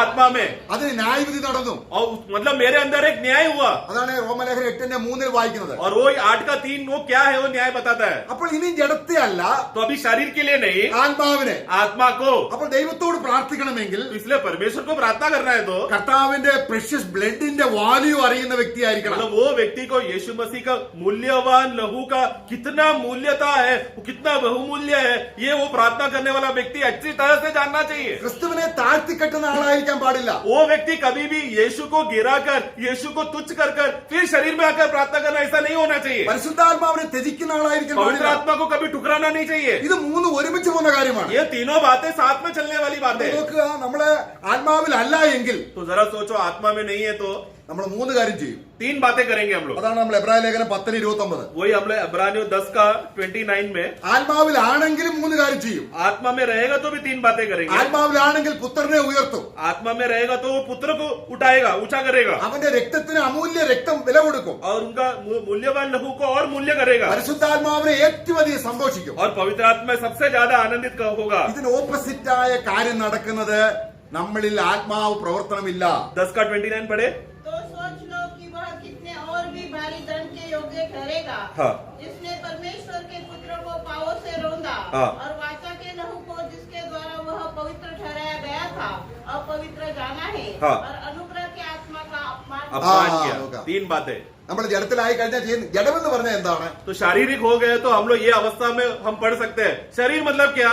ദുരാത്മാക്കൾ ഉപയോഗിക്കും मतलब वो दुष्टात्मा के नियंत्रण में फिर वो चलेगा। എന്ന് പറഞ്ഞാൽ मतलब क्या? ജഡം ദൈവത്തിന് ശത്രുവാണ്. क्योंकि शारीरिक बातें हमेशा परमेश्वर से शत्रुत्व है। അത് എന്ത് ചെയ്യുന്നു? वो क्या करता है? പുത്രന് കൊടുക്കേണ്ട വില കൊടുക്കില്ല. शरीर कभी भी शारीरिक व्यक्ति शारीरिक अवस्था पुत्र को कभी महिमा नहीं देगा, ആത്മാവിൽ നടക്കുമ്പോൾ ക്രിസ്തു നമുക്ക് വളരെ പ്രശസ്തമാണ്. क्योंकि जो व्यक्ति आत्मा के अनुसार चलेगा उसके लिए मसीह बहुमूल्य है।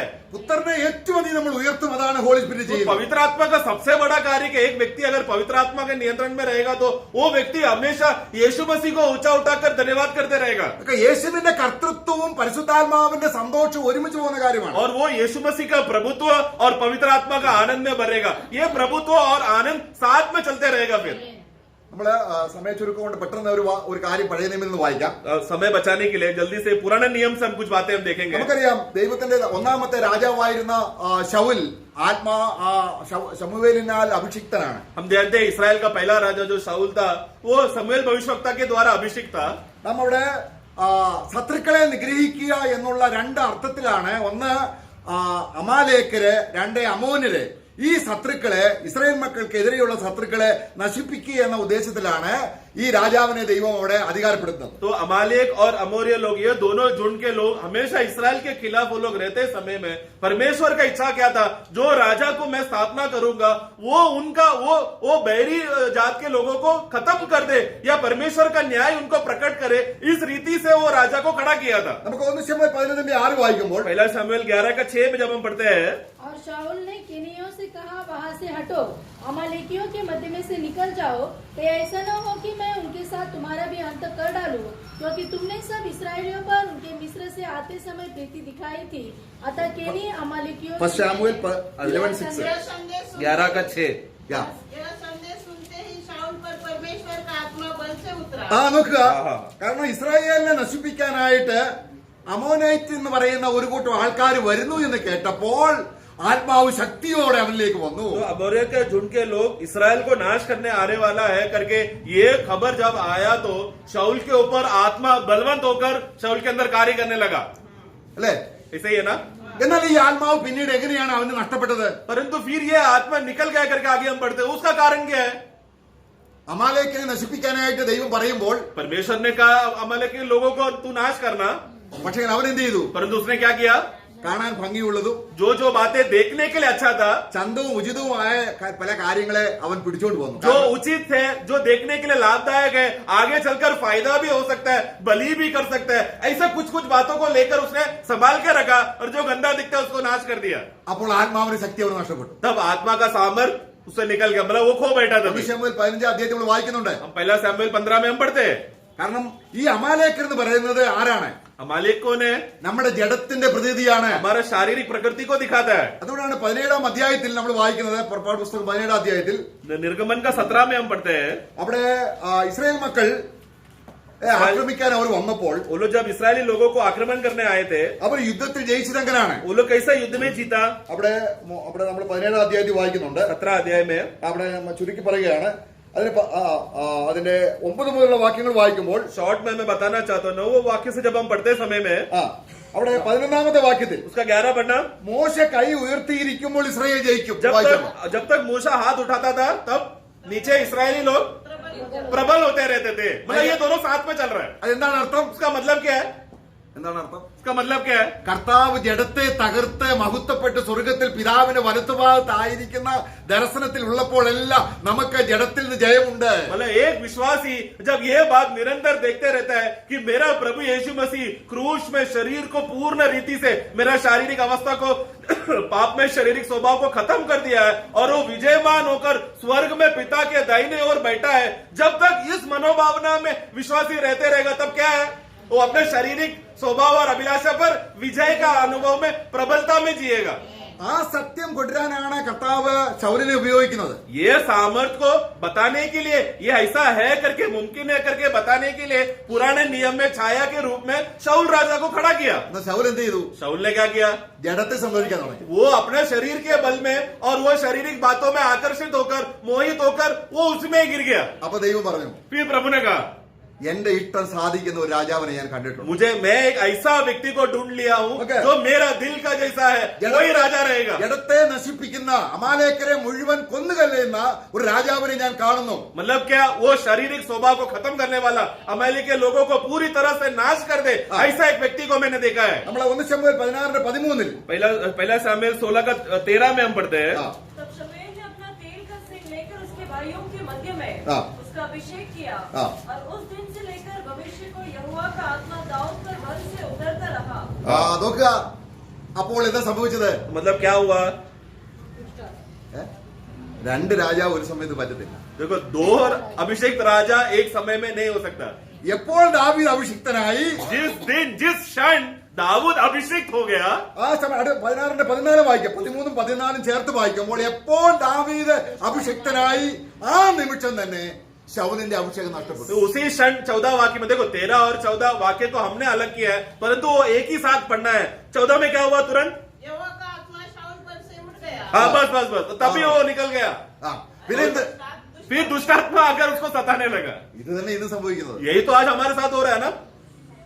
എപ്പോൾ ഞാൻ ക്രിസ്തുവിനെ കർത്താവെന്ന് പറഞ്ഞ് മാനിക്കുന്നോ, मतलब जिस जिस पल में, जो जो क्षण में यीशु मसीह ही मेरा प्रभु है, ऐसा मान और आदर देकर हृदय में पहलौठा स्थान मैंने प्रभु को दिया, അപ്പോൾ ആത്മാവിന്റെ സഹായം എപ്പോഴും ഉണ്ടായി. तब आत्मा का बल में सब कार्य होते रहेगा.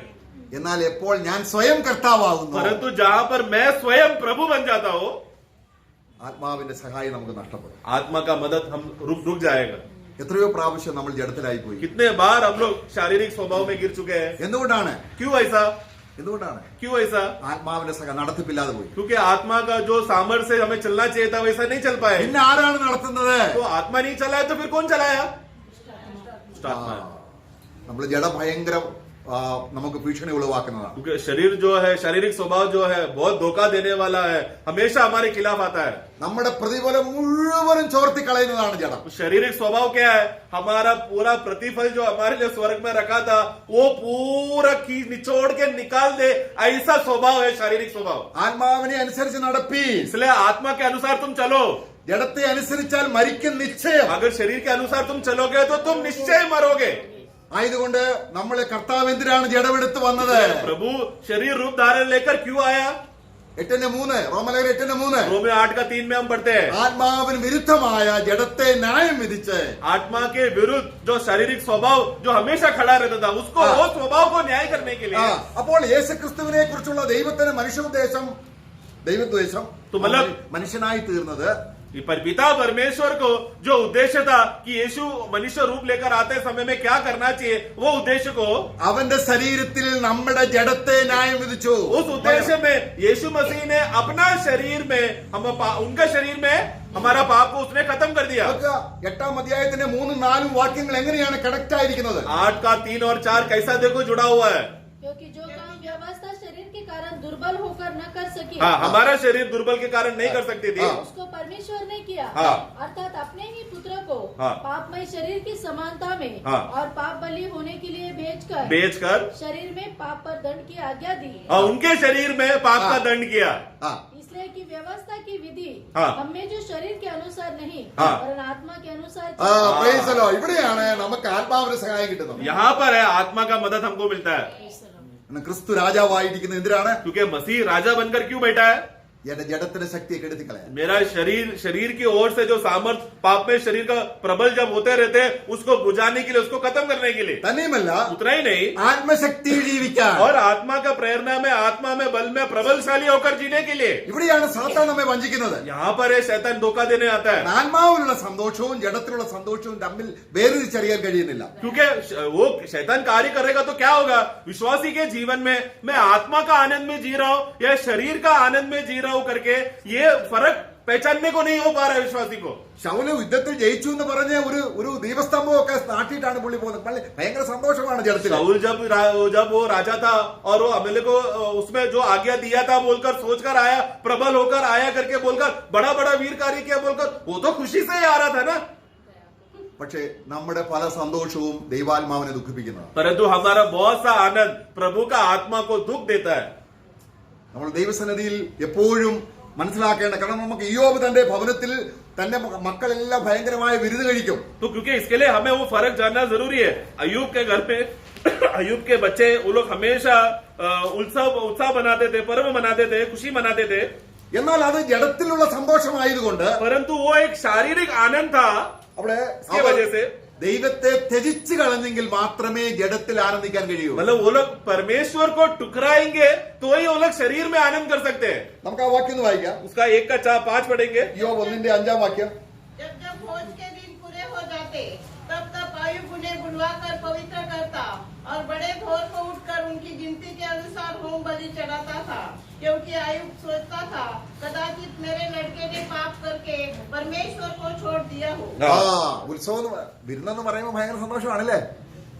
मतलब उत्साह बोला तो एक खुशी का बात है ना, मनोरंजन का अवस्था रहता है वहां पर, खुशी का माहौल है वो. അപ്പോൾ അവർ യൗവനക്കാരായതുകൊണ്ടും और वो लोग जवान लोग हैं അവർ ജഡത്തിലായതുകൊണ്ടും और शरीर में एकदम प्रबल है वो लोग. ആയതുകൊണ്ട് യഹോവയുടെ സന്തോഷം നിരസിച്ചിട്ട് ജഡത്തിന്റെ സന്തോഷത്തിലേക്ക് വന്നതുകൊണ്ട് ഇയ്യോബ് നന്നാ രാവിലെ എഴുന്നേറ്റ് അവർക്ക് വേണ്ടി യാഗം കഴിക്കും. अय्यूब जानता था और वो सोचता भी था, अगर उन लोग मेरे बच्चे लोगों ने प्रभु का आनंद को ठुकरा कर अपने शरीर के बलबूते में वो लोग उस आनंद में वो लोग चले गए हैं, इसलिए वो हमेशा सुबह उठकर बलिदान करता था. അപ്പൊ ജഡത്തിലെ സന്തോഷം നമ്മളെ വഞ്ചിക്കും. तो इसके लिए शरीर में मिलने वाला जो आनंद है हमको धोखा दे सकता है. സന്തോഷിക്കുന്നതിന് കുഴപ്പമില്ല, आनंद कर दिया बोलने से गलत नहीं है. പക്ഷേ ദൈവത്തെക്കാൾ അധികം സന്തോഷിക്കുകയാണ്. ദൈവം തരുന്ന ആത്മാവിന്റെ സന്തോഷത്തെക്കാൾ അധികം ജഡത്തിലെ സന്തോഷത്തിലേക്ക് വന്നാൽ നീ തെറ്റിപ്പോയി, നിനക്ക് ആത്മാവിലല്ല എന്ന് തിരിച്ചറിയണം. परंतु वो धोखा कब होगा? शरीर का आनंद धोखा कब होगा? आनंद करने में अपने आप में गलत नहीं है, परंतु धोखा कब होगा? ये शरीर में मिला मुझे खुशी प्रभु ने जो दिया हुआ खुशी से भी बड़ा है, इसलिए शारीरिक खुशी में मैं ज्यादा समय दूंगा आत्मा का खुशी को छोड़कर. इस तरह का मूल्य था. जब मैं शारीरिक आनंद को समय दिया तो उधर धोखा आता है. ഒരുപക്ഷെ നമ്മുടെ വിശ്വാസ ജീവിതത്തിൽ ആരംഭത്തിൽ നല്ല വീട് കാണില്ല, उदाहरण में विश्वासी जीवन का शुरुआत में हमको हमारा छोटा झोपड़ा घर था, നമുക്ക് വാഹനങ്ങളൊന്നും കാണില്ല, गाड़ी नहीं था. പിന്നെ കാലങ്ങൾ കഴിഞ്ഞു, फिर समय हो गया, മക്കളൊക്കെ ഉദ്യോഗസ്ഥരായി, बच्चे लोग अच्छा पढ़ लिख कर बड़े अधिकार में हो गए, കാറും വീടും ഒക്കെ ആയി. अभी कार है, 2-3 कार है, घर नहीं महल है. എന്നിട്ട് പറയും ദൈവം തന്നാന്ന് പറയുക. और फिर क्या बोल रहे हैं? प्रभु ने मुझे दिया, നീ വഞ്ചിക്കപ്പെട്ടു. तू धोखा खाया है. ക്രിസ്തുവിനേക്കാൾ ആത്മാവിനേക്കാൾ വലിയ സന്തോഷമാണോ ഇത്? क्योंकि आत्मा से भी बड़ा आनंद है क्या ये घर और गाड़ी मिला हुआ बातें? നിന്റെ അതാണ് നമ്മള് ഒരു വാക്യം വായിക്കും, നമുക്ക് നേരത്തെ നമ്മൾ വായിച്ച വാക്യം തന്നെയാണ്. पहला हमने एक वाक्य पढ़ा था, वही हम फिर से നീ पढ़ेंगे. സന്തോഷിക്കുന്ന ഒരു കാര്യവും യഹോവയുടെ ന്യായവിധിയിൽ നിന്നെ രക്ഷിക്കയില്ല. तू आनंद करने वाला कोई भी बातें यहोवा का न्याय के दिन तुझे बचाएगा नहीं. എസെക്കിയേൽ 7:19. एसेकिएल का पुस्तक 7:19 में ആ നിങ്ങൾ ജഡത്തിൽ സന്തോഷിച്ചാൽ പൊന്നിലും വെള്ളിയിലും സന്തോഷിച്ചാൽ ഈ പൊന്നോ വെള്ളിയോ യഹോവയുടെ കയ്യിൽ നിന്നും നിന്നെ രക്ഷിക്കയില്ല. तू आज जो सोना चांदी और वही सब बातों में तूने उसको मूल्य समझकर उस पे जो आनंद किया, ये सोना चांदी यहोवा का दिन तुझे बचाएगा नहीं. 7:19 पढ़ना. ദൈവ വായിച്ചോ. वे अपनी चांदी सड़कों में फेंक देंगे और उनका सोना शुद्ध वस्तु ठहरेगा. यहोवा की जलन के दिन उनका सोना चांदी उसको बचा न सकेगी. हाँ. न उससे उनका जी संतुष्ट होगा ആ, आगे आगे. और न उनके पेट भरेंगे, क्योंकि क्योंकि वह उनके अधर्म का ठोकर का कारण हाँ, ये जो खुशी कल मेरा अधर्म का ठोकर बन गया, അതാണ് നമ്മൾ നേരത്തെ വായിച്ചത്. ये हमने पहला पढ़ा. ദൈവപുത്രനെ ചവിട്ടിക്കളയുക എന്ന് പറഞ്ഞാൽ ദൈവപുത്രനേക്കാൾ വലിയൊരു സന്തോഷം ഇവിടെ ഭൂമി കിട്ടും. मतलब हमने इब्रानियों में हमने क्या पढ़ा था? शारीरिक व्यक्ति क्या करेगा? यीशु मसीह को वो अपना पैरों तले रोन देगा. मतलब क्या? शारीरिक खुशी को अपनाने के लिए यीशु मसीह को कुचल कर शारीरिक खुशी को वो पकड़ रहा है. യേശുക്രിസ്തു രണ്ടാം സ്ഥാനത്തേക്ക് വന്നു. ये फिर यीशु मसीह को दूसरा स्थान दे दिया. ഇത് ജഡത്തിന്റെ വഞ്ചനയാണ്. ये है शरीर का धोखा. നീ പറയും ദൈവം തന്നതാണെന്ന്. तू बोलेगा प्रभु ने दिया, ഇത് തന്റെ പുത്രനേക്കാൾ വലുതായിട്ട് തരാൻ ദൈവത്തിന് വേറെ ഒന്നുമില്ല. परंतु प्रियो पिता परमेश्वर को यीशु से भी बड़ा चीज देने के लिए या यीशु को छोड़कर कोई और चीज देने के लिए पिता परमेश्वर के पास नहीं है. उनके पास एक ही चीज है देने के लिए, पिता यीशु मसीह को. അതാണ് ആത്മാവിന്റെ സന്തോഷം. ये बात जब हमको प्रकट होगा कि पिता परमेश्वर ने अपना सीने पर रखा हुआ यीशु मसीह को ही मुझे दे दिया बचाने के लिए बोला, तो वो खुशी मिला, मतलब वो आत्मा का खुशी है. അതിനേക്കാൾ അധികം ജഡത്തിന് സന്തോഷം വന്നാൽ നീ ജഡത്തിലാണ്, ആത്മാവിലല്ല, ദുരാത്മാക്കളാൽ നയിക്കപ്പെടുകയാണ്. तो ये बात को छोड़कर कि यीशु मसीह को मुझे मिला हुआ वो बात का खुशी को छोड़कर और कोई भी चीज वो स्थान ले लिया तो वो शारीरिक है और वो शरीर का धोखा हमें डूब लेगा. സാത്താൻ കർത്താവിനെ ഭൂമിയിൽ കാണിച്ച വസ്തുക്കളെ കൊണ്ടാണ് നമ്മൾ സന്തോഷിക്കുന്നതിൽ, കർത്താവ് റിജക്ട് ചെയ്തതിലാണ് ഞാൻ സന്തോഷിക്കുന്നതെങ്കിൽ നമ്മൾ അത് തെറ്റി, നമ്മള് വഞ്ചനയുടെ ആത്മാവിലാണ് നയിക്കുന്നത്. तो जरा सोचो, जब शैतान ने यीशु को पहाड़ के ऊपर लेकर जाकर उंगली दिखाकर बताया, दर्शन में दिखाया, ये सब मेरा है, ये यीशु तू वही मुझे दंडवत करेगा तो ये सब मुझे मिलेगा, वो बात को हम उंगली उठाकर देखो मेरा ये घर है, मेरा ये कार है, ऐसा उंगली उठाकर ये सब बातें अगर हमको दिखाने के लिए है तो यीशु को छोड़कर हमने वो स्थानों को पकड़ा है। मतलब क्या है? तो यीशु ने जो बातों को ठुकराया हमने वो बात को पकड़ा। मतलब क्या? हमने प्रभु को छोड़कर शरीर में आ गया। അത് ആത്മാവിന് സന്തോഷമാണോ? वो ऐसा अवस्था आत्मिक आनंद है क्या? സ്വർഗത്തിലെ സന്തോഷമാണോ? वो स्वर्गीय आनंद है क्या? Praise the कभी Lord. नहीं। നമ്മൾ ചെല്ലാൻ പോകുന്നത് ഏത് സ്ഥലത്തേക്കാണ്? क्योंकि हम जहाँ पर जा रहे हैं वो कौन सा जगह है? ഇവിടെ സന്തോഷിക്കുന്ന ഒന്നും അവിടെ ഇല്ല. क्योंकि यहाँ पर जो जो वस्तुओं में हमने आनंद देख के रखा था स्वर्ग में वो सब वस्तुएं नहीं है।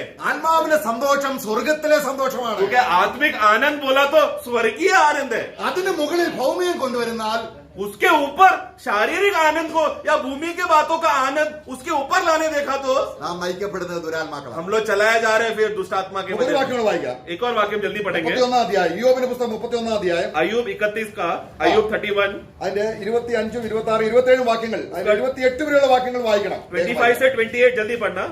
अय्यूब 31 का 25 से 28। या अपनी बहुत से धन और अपनी बड़ी कमाई के कारण आनंद किया होता, हाँ। या सूर्य को चमकते या चंद्रमा को महाशोभा से चलते हुए देखकर मैं मन ही मन मोहित हो गया होता और अपने मुंह से अपना हाथ चूम लिया होता, तो यह भी न्यायियों से दंड पाने के योग्य अधर्म का काम होता, क्योंकि ऐसा करके मैंने सर्वश्रेष्ठ परमेश्वर का इनकार किया होता। देखो हाँ। मैंने इनकार किया होता, मतलब बाकी के चीजों को, यहाँ तक कि प्रभु का सृष्टि के बातों को भी अगर मैंने ज्यादा पसंद करके बोल दिया तो मैं इनकार कर रहा हूँ।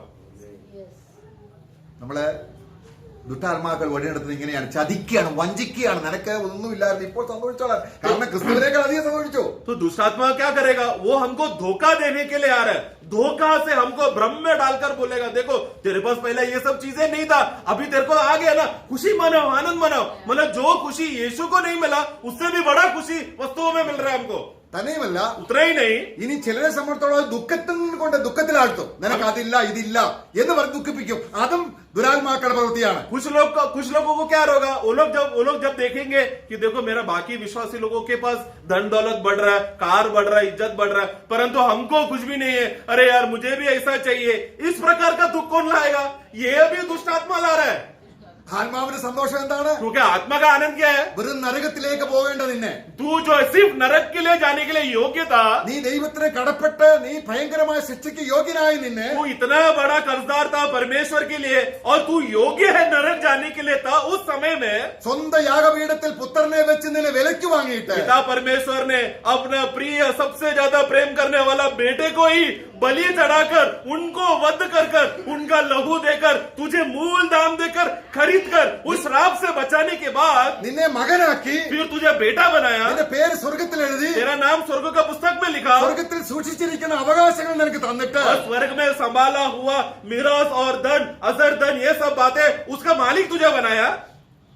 അതിനേക്കാൾ അധികമായി നീ എന്തോ ഭൂമിയിൽ കണ്ടെത്തിയെങ്കിൽ, ये सब बातों को छोड़कर भूमि के बातों को ज्यादा मूल्य दिया तो, ഈ അർത്ഥങ്ങളെല്ലാം ഉൾക്കൊണ്ടാണ് നമ്മള് 1 യോഹന്നാൻ 4 അധ്യായത്തിൽ 2-3 വാക്യങ്ങൾ മനസ്സിലാക്കേണ്ടത്. ये अर्थ को हम लोग समझ कर है पहला यूहन्ना 4 का 2 और 3 को हमें पढ़ना चाहिए। परमेश्वर का आत्मा तुम इस रीति से पहचान सकते हो, हाँ। जो आत्मा मान लेती है Yes. यीशु मसीह शरीर में होकर आया है। ഓക്കെ, ആ ശരീരത്തിൽ വന്ന് എന്തിനാണ്? वो शरीर में क्यों आया यीशु? നിന്നെ വിലയ്ക്ക് വാങ്ങാൻ, तुझे खरीदने के लिए, നിന്നെ ദൈവമകനാക്കാൻ, तुझे परमेश्वर का संतान बनाने, നിനക്ക് സ്വർഗത്തിലെ സന്തോഷം നിന്ന് ആത്മാവിൽ നിറയ്ക്കാൻ, तुझे स्वर्ग का आनंद दे और आत्मा में भर दे, നിന്റെ പേര് സ്വർഗത്തിൽ എഴുതാൻ. तेरा नाम जीवन का पुस्तक में स्वर्ग में लिखने के लिए। ഇതെല്ലാം ചെയ്തിട്ടും ये सब बातें करने के बावजूद भी ഒരു സന്തോഷവും ഇല്ല. फिर भी आनंद नहीं है। പിന്നെ ഏത് ആത്മാവാണ്? फिर कौन सा आत्मा चाहिए? फिर अभी അന്ത്യക്രിസ്തുവിന്റെ ആത്മാവ് തന്നെ. वो मसीह विरोधी का आत्मा है। ऊपर का वाक्य में हम पढ़ते हैं। പ്രിയമുള്ളവരെ, കർത്താവ് നമ്മളെ സഹായിക്കട്ടെ. इसलिए प्रियो प्रभु हमें सहायता करे. ഞാൻ നിങ്ങളെ എപ്പോഴും തെറ്റിപ്പോവാൻ, ജഡം ഭയങ്കര വഞ്ചനയാണ്. मैं भी गलत हो सकता हूँ, हम सब गलत हो सकते हैं, क्योंकि शारीरिक स्वभाव चतुराई से धोखा दे ऐसा कार्य करता है. ദൈവത്തിന്റെ ശത്രുവായി ജഡത്തെ നശിപ്പിക്കുന്ന രാജാവ് നമുക്കുണ്ട്. इसलिए परंतु हमारे पास एक ऐसा राजा है जो हमारा शारीरिक स्वभाव जब उज्जवल जलकर आते समय में उसको खत्म करके नाश कर उस पर विजयशाली होकर प्रबल कर सके, ऐसा सामर्थ्य प्रभु राजा हमारे साथ है. ഹല്ലേലൂയ. ആമേൻ. നമ്മൾ യെശയ്യാവിന്റെ പുസ്തകം 13 അധ്യായത്തിലെ 3 വാക്യം, യശയ്യാ 13 में हम पढ़ते हैं, യേശു ക്രിസ്തുവിന്റെ ജയത്തിൽ ഘോഷിക്കുന്ന ജയാളികളെയാണ് ദൈവം ഇറക്കാൻ പോകുന്നത്. यीशु അവർ मसीह വീരന്മാരാണ്. यीशु मसीह के वीरता के वजह से उनमें जो जयशाली हुआ उन लोगों के साथ प्रभु उतर कर आएगा. അവരെ ദൈവത്തിന്റെ വീരന്മാരാണ്. वो लोग प्रभु के वीर लोग हैं. നമ്മൾ ആ വാക്യം ഒന്ന് വായിക്കാം. 13 അധ്യായം यशया 13 अध्याय അതിന് 3 വാക്യം. मैंने स्वयं अपने पवित्र किए हुओं को आज्ञा दी है, मैंने अपने क्रोध के लिए अपने वीरों को बुलाया है. हाँ देखो, प्रभु अपने वीरों को बुलाया. वो वीर लोग कौन है? जो मेरे നമ്മൾ ആ വാക്യം ഒന്ന് ഇംഗ്ലീഷ് വായിക്കുമ്പോൾ इंग्लिश में हम पढ़ते हैं, Those who rejoice in my exaltation, എന്റെ ഉയർച്ചയിൽ സന്തോഷിക്കുന്ന എന്റെ വീരന്മാരെ ഞാൻ ഇറക്കും. पढ़ना. അവരാണ്. Yes. I have commanded my sanctified ones. I have also called my mighty ones for my anger. Those who rejoice. ये लोग कौन है? ये वीर लोग कौन है? आगे बढ़ना. जो मेरे प्रताप के कारण प्रसन्न तो मेरे प्रताप मतलब प्रभु ने जो विजयशाली कार्य किया है उसमें आनंद मनाने वाले लोग प्रभु के वीर लोग हैं. അവരെ സകലത്തിലും തലയാക്കി. मतलब ये वीर लोग ने क्या किया? ये सब बातों में प्रभु को ऊंचा रखा, सिर बनाया. ഈ ശരീരം എടുത്ത് വന്നവനെ ये शरीर में आया हुआ ये यीशु को ദൈവം അവനെ ഉയർപ്പിച്ച് जिस तरह पिता परमेश्वर ने उसी यीशु को सबसे ऊंचा बनाया പിതാവിന്റെ വലത്തുഭാഗത്തിരുത്തി और वही यीशु पिता के दाहिने ओर बैठ गया എല്ലാ വാഴ്ചയ്ക്കും അധികാരത്തിനും ശിരസായി വെച്ചു. और सारा हुकूमत अधिकार सिंहासनों सबका शिरोमणि प्रभु को बनाया. അവരിൽ സന്തോഷിക്കുന്നതാണ് वो ആത്മാവ്. उस प्रभु पर जो आनंद करता है वो है आत्मा का आनंद, वो है प्रभु के वीर लोग. Praise the Lord. प्रभु हमें सहायता करे.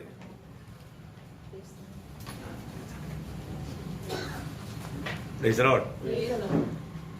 आनंद नहीं है क्या? इतना आनंद का संदेश सुनने के बाद में, है ना, प्रभु का वचन जब आता है तो उसमें कितना हमें उड़ी मारना चाहिए.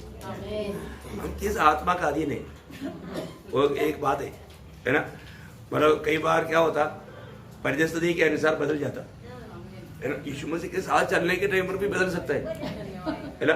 बिल्कुल ना बदला हुआ व्यक्ति इसको कहते होता 3.5 साल के एक्सपीरियंस मिलने के बावजूद भी नहीं बदला. नहीं समझा. लेकिन अब ये यूहन्ना याकूब भी कम नहीं है, हम किसी से कम नहीं है. क्या बोला? शबरी के लोग हम नहीं लेगा. प्रभु आप कहो हम कर देता काम. क्या बोला? अभी आप गुजार देता है. प्रभु ने क्या बोला?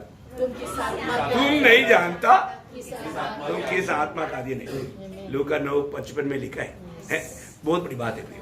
हमेशा हम लोग एक बात जानना, हम प्रभु की उपस्थिति में आने के बाद में आनंदित नहीं है तो फिर कहाँ आनंदित होगा?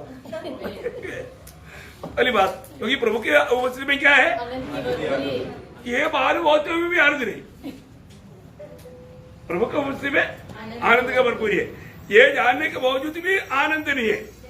कैसे क्या है ना. तो हम वो आत्मा में नहीं आता. इसलिए है ना प्रियो, हम लोग जब वो प्रभु का वचन सुनता है तो वचन सुनने के टाइम पर अभी आनंद अगर नहीं होते हुए आया तो भी वचन सुनने के टाइम पर आएगा ना, आएगा है ना. जब यिर्मयाह 15:16 में यिर्मयाह ने क्या बोला कि मैंने तेरे वचन को पाकर खा लिया और खाने के बाद में मैंने उल्टी आया. ऐसे क्या? हाँ, वो वचन पाया वो व्यक्ति आत्मा में पाया है तो वो आनंद, हाँ आनंद हुआ, हर्ष हुआ. देखा कितना बड़ी बात है हमारे जीवन में. हमको प्रभु बहुत प्यार करता है, इसलिए हमें परखने के लिए प्रभु मौका देता है. हर एक पवित्र लोग परखना चाहिए. जब भी हम प्रभु का वचन सुनने के समय में हमको गुस्सा आता है क्यों? वचन सुनने के टाइम पर क्योंकि वो एक वो भी आत्मा में है लेकिन एक अलग आत्मा है. क्या है? वो एक अलग आत्मा है. इसलिए वचन सुनने के टाइम पर चेहरे देखने से टाइम बाहर पड़ता है. इसी में आत्मा में एक नहीं, आत्मा में है तो कौन सा आत्मा में है ना. बहुत बड़ी बात है. हमें प्रभु का वचन सुनने के समय में कैसे होना चाहिए? है, आत्मा में सुनेगा तो जरूरी बात है वहां पर प्रभु का महिमा भी होगा और वो नया सामर्थ्य भी पाएगा। तो प्रभु बहुत महान है।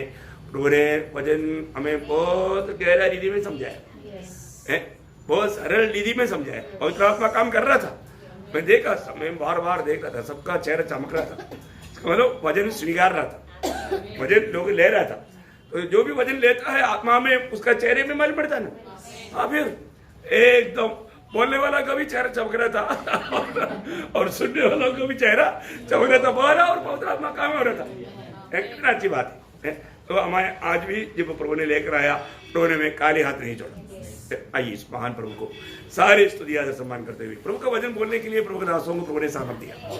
बहुत अच्छा रीति में आत्मा में भरकर, आत्मा का अधीन होकर के दिया हुआ आलोचना और लोगों तक पहुंचाने में प्रभु ने कृपा दिया और सुनने वाले लोगों पर भी प्रभु ने अनुग्रह दिया कि वो आत्मा में उन बातों को ग्रहण कर पाए। यीशु मसीह ने बोला, पिता को आपने जो वचन पिला दिया मैंने उनको दिया, उन्होंने उल्टी नहीं किया, ग्रहण किया। हाँ, आप लोगों ने ग्रहण किया। तो प्रभु का वचन ग्रहण किया, वो जरूर काम करेगा, आने वाले दिनों में काम करेगा। प्रभु को ये सारे वचनों के द्वारा सारे महिमा प्रभु को मिले। आमीन।